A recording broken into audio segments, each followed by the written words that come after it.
In this video, we're going to have a look at a further example of a non-homogeneous second-order differential equation where actually the complementary function already contains the particular integral term.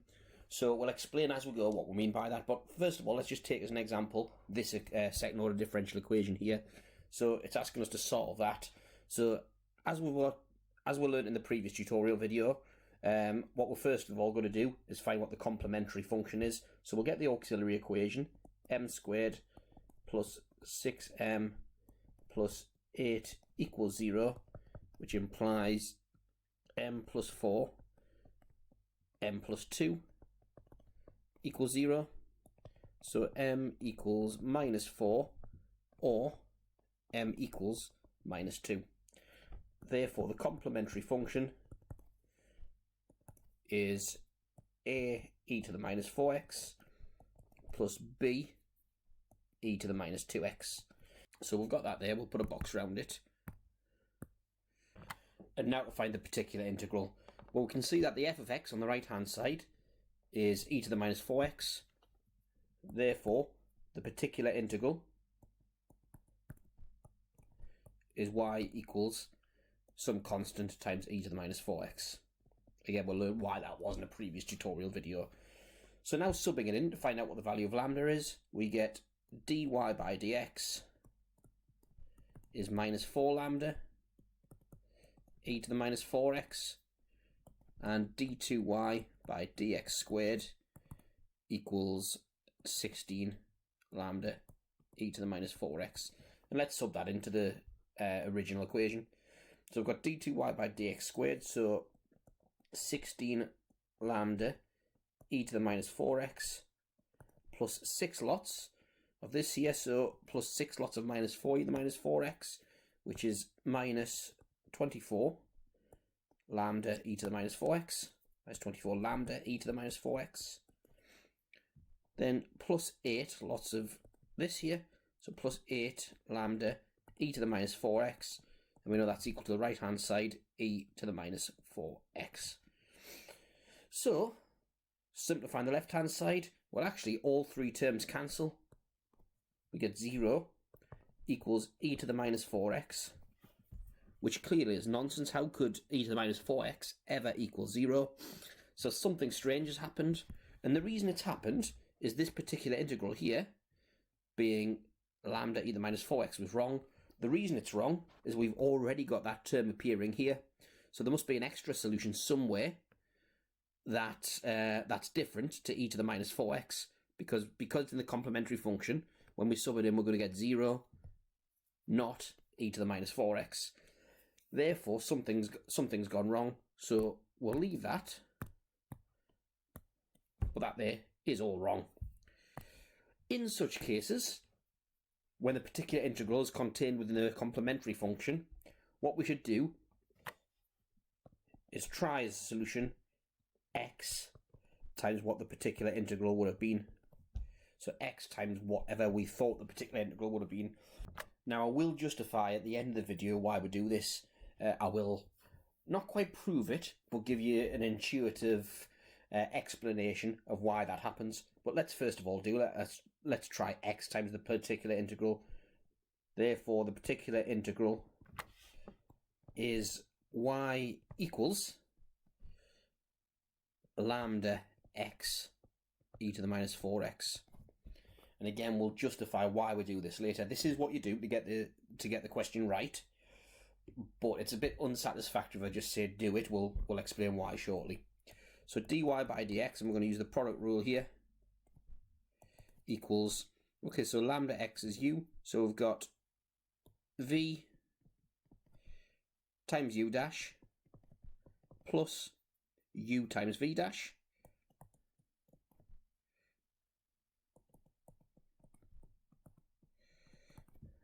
which is equal to lambda e to the minus 4x plus, or rather take 4 lambda x e to the minus 4x, and then d2y by dx squared equals, let's differentiate it again, so we'll get minus 4 lambda e to the minus 4x minus 4 lots of, and we've already differentiated this before, we'll differentiate it here, so minus 4 lots of lambda e to the minus 4x minus 4 lambda x e to the minus 4x equals minus 4 lambda e to the minus 4x, take 4 lambda e to the minus 4x plus 16 lambda x e to the minus 4x, finally, which is equal to minus 8 lambda e to the minus 4x plus 16 lambda x e to the minus 4x. And let's sub that into the original differential equation so we can find what the values of the value of lambda is. So there's the original differential equation there. Let's sub that in. So we've got d2y by dx squared, which is minus 8 lambda e to the minus 4x plus 16 lambda x e to the minus 4x. Then we've got plus 6dy by dx, so plus 6 lots of lambda e to the minus 4x minus 4 lambda x e to the minus 4x. Then we've got plus 8y, so plus 8 lambda x e to the minus 4x. And we know that that's equal to the right-hand side of the equation, which was e to the minus 4x. So let's keep going and simplifying that. So let's look at just the terms without the x's, just the 8 lambda e to the minus 4x's. So we've got minus 8 of those, plus 6 of them. So minus 8 plus 6 is 2. Negative 2 lambda e to the minus 4x. Let's have a look at the ones with the x's in now. So we've got 16x, take 24, 16 lambda x e to the minus 4x, take 24 x e to the minus 4x, plus 8, well, they all cancel to give just that there. So the left hand side, minus 2 lambda e to the minus 4x equals e to the minus 4x. So we're comparing coefficients. That means minus 2 lambda equals 1, which means that lambda equals minus 1/2. Therefore, the solution to our differential equation, so the particular integral, is y equals minus 1/2 x e to the minus 4x, then plus the complementary function, which is a e to the minus 4x plus b e to the minus 2x plus a e to the minus 4x plus b e to the minus 2x. And there we have it. We've done that there. We've found the general solution to that equation. So I said before that I'd justify why we try x times what the particular integral would have been. So let's do that now. So we've got the original equation here.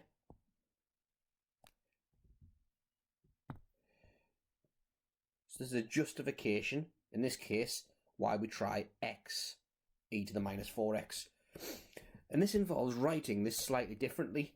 So what I'm going to do, I'm going to write this as d dx plus 2 d dx plus 4 of y equals e to the minus 4x. Now, it's a strange way to write it, but what this is the differential operator. So anything that this directly touches, we differentiate with respect to x.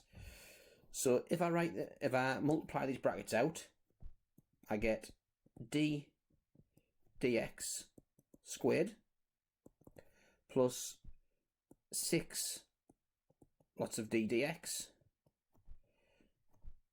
plus 8 applied to y equals e to the minus 4x. So now this is saying everything in this bracket here apply it to y. So we've got d dx squared, the second differential of y with respect to x, which gives d2y by dx squared, plus 6 lots of d dx of y, which is 6dy by dx. Yes, that works. Then plus 8y, yeah, equals e to the minus 4x. So this is just a different way of writing this equation here. So this is the most useful expression we can have for now, and we'll see why in a second. So what I'm going to do is apply d dx plus 4 to both sides. So times both sides by d dx plus 4. So that means we get an extra d dx on the left hand side. So d dx plus 2, that was always there. But now we've got an extra d dx plus 4, which we can write as that. Applied to y equals d dx plus 4 of e to the minus 4x.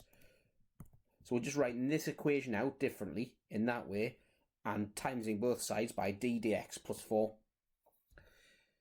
So let's concentrate on the right hand side now. So that's in the differential. If we multiply this bracket out, we get that applied to that, which is minus 4 e to the minus 4x. If we differentiate with respect to x, e to the minus 4x. Then we've got plus 4 lots of e to the minus 4x equals 0.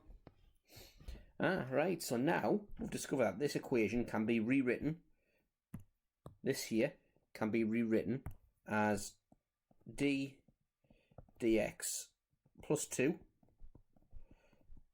d dx plus 4 squared equals 0. So what we're seeing now, we're seeing that actually this original equation here, if we do a d dx plus 4 to both sides, it was actually a third order differential equation disguised as a second order.